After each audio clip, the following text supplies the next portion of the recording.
நிரந்தர வேலைவாய்ப்பு மற்றும் சிறந்த பொறியியல் கல்லூரியில் தங்கள் பிள்ளைகளை சேர்த்து அவர்களின் எதிர்காலத்தை வளமாக்க தூசி பாலிடெக்னிக் கல்லூரியில் சேருங்கள்.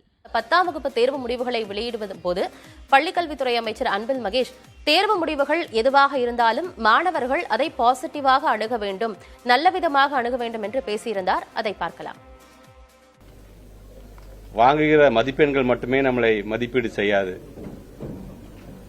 அதை தாண்டி நம்முடைய தனித்திறமைகளை நாம் வளர்த்துக் கொள்ள வேண்டும் என்கின்ற விதத்தில் பிள்ளைகள் எந்த அளவுக்கு அது மதிப்பெண்கள் பெற்றிருந்தாலும் அதை முழுமனதோடு அதை ஏற்றுக்கொண்டு அடுத்த கட்டத்தில் நாம் நம்ம எப்படி ஃபைன் டியூன் பண்ணிக்கணும், எது சார்ந்து நாம் படிக்க வேண்டும் என்பதை எங்களுடைய பெருமதிப்பிற்குரிய ஆசிரியர் பெருமக்கள் எந்த அளவிற்கு உங்களுக்கு வழிகாட்டுகிறார்களோ அந்த வழிகாட்டுதலை நீங்கள் பின்பற்ற வேண்டும். பெற்றவர்களுக்கு நான் வைக்கக்கூடிய ஒரு வேண்டுகோள் என்பது, நம்முடைய மாணவ செல்வங்கள், நம் வீட்டு பிள்ளைகள் எதிர்கால தூண்கள், எதிர்கால தலைவர்கள் என்று தமிழ்நாட்டு முதலமைச்சர் ஒருவர் மட்டும் சொன்னால் பத்தாது.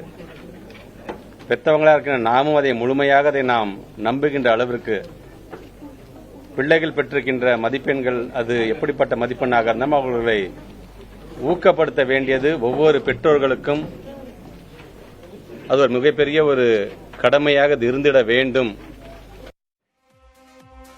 பள்ளிக்கல்வித்துறை அமைச்சர் அன்பில் மகேஷ் பேசியதை பார்த்தோம். தொடர்ந்து விருந்தினர்களோடு பேசுவோம். மனநல மருத்துவர் திருமிகு நிவேதா அவர்கள்கிட்ட பேசுவோம். மேம், இப்போ அமைச்சருமே அதான் சொல்லியிருந்தாரு, தேர்வு முடிவுகளை பாசிட்டிவா அணுகணும், குறிப்பா பேரண்ட்ஸ்க்கான அறிவுறுத்தலையுமே கொடுத்திருந்தாரு.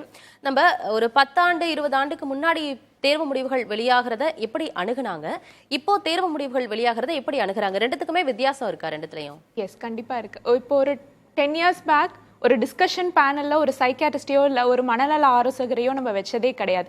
இப்போ அவங்களோட இம்பார்ட்டன்ஸ் எடுத்துட்டு வந்திருக்கோம் அப்படின்னா அதுக்கான அவேர்னஸ் கூடி இருக்கு அப்படின்றத நம்ம சொல்லலாம்.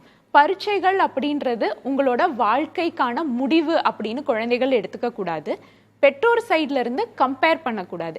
இப்போ இருக்கிற ஜென்ரேஷன் கிட்ஸ் வந்து ரொம்பவே அவேரா இருக்கிறாங்க, ரொம்ப சென்சிபிளா இருக்கிறாங்க. ஸோ அவங்களுக்கு நேச்சுரலி நிறைய எக்ஸ்போஜர் இருக்கிறதுனால அவங்களுக்குள்ளேயே ஒரு கம்பேரிசன் இருக்கு. அதே போல என்னன்னா, பேரண்ட்ஸ் வந்து ரொம்ப கஷ்டப்படுறாங்க அப்படின்ற கில்ட் எல்லாமே அவங்க எடுத்துட்டு இருக்காங்க.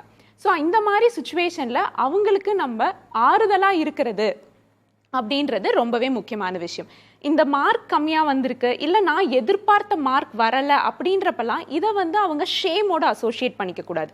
அதாவது அதை ஒரு அவமானமா எடுத்துக்காம, ரைட், இது அந்த 3 hours நான் எழுதின எக்ஸாம்க்கான ஒரு அசஸ்மெண்ட், அவ்வளோதான்.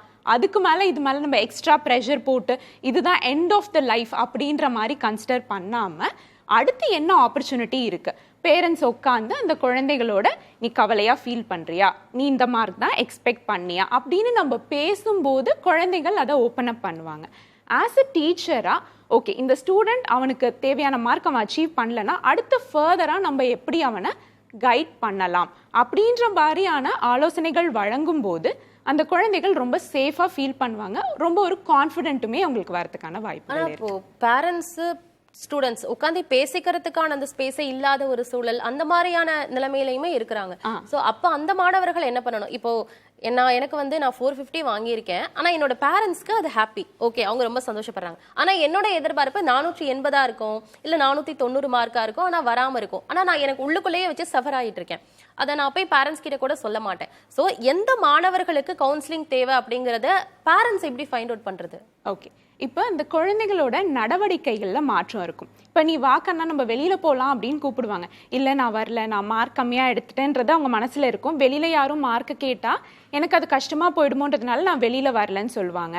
அவங்களோட ஃபுட் ஹேபிட்ஸில் சாப்பாடு அவாய்ட் பண்ணுறது, தூக்கத்தில் கொஞ்சம் டிஸ்டர்பன்சஸ் இருக்கிற மாதிரி, இல்லைனா ஃப்ரெண்ட்ஸோட ஃப்ரீயாக பேசாமல் இருக்கிறது, அதாவது ஒரு வித்ட்ரான் பிஹேவியர்னு நம்ம சொல்லுவோங்க. ஜென்ரலி அவங்க யூஸ்வலாக பண்ணுற ஆக்டிவிட்டீஸ்லேருந்து ஒரு ஸ்டெப் கம்மியாக இருக்கிறதா இருக்கலாம். இல்லைனா அவங்க அந்த மார்க் கம்மியாக வந்திருக்கிறத பற்றி கூட டிஸ்கஸ் பண்ணாமே இருப்பாங்க, இதை பற்றி பேசவே வேண்டாம், அந்த டாபிக் அவாய்ட் பண்ணிகிட்டே இருப்பாங்க. ஸோ அவங்க அவாய்ட் பண்ணுறாங்கன்றதுக்காக நம்ம இக்னோர் பண்ணிடக்கூடாது. ரைட், ஏன் அவாய்ட் பண்ணுற மாதிரி ஃபீல் ஆகுது, உனக்கு எதுவும் கஷ்டமாக இருக்கா அப்படின்னு ஒரு வார்த்தை கேட்டாவே போதும், அவங்களுக்கா மனம் வந்து பேசுறதுக்கு ஒரு ஆப்பர்ச்சுனிட்டி கிடைச்ச மாதிரி இருக்கும். ஓகே மேம், பேரண்ட்ஸ் வந்து ஸ்டூடெண்ட்ஸ் கிட்ட வெளிப்படையாக பேசணும்.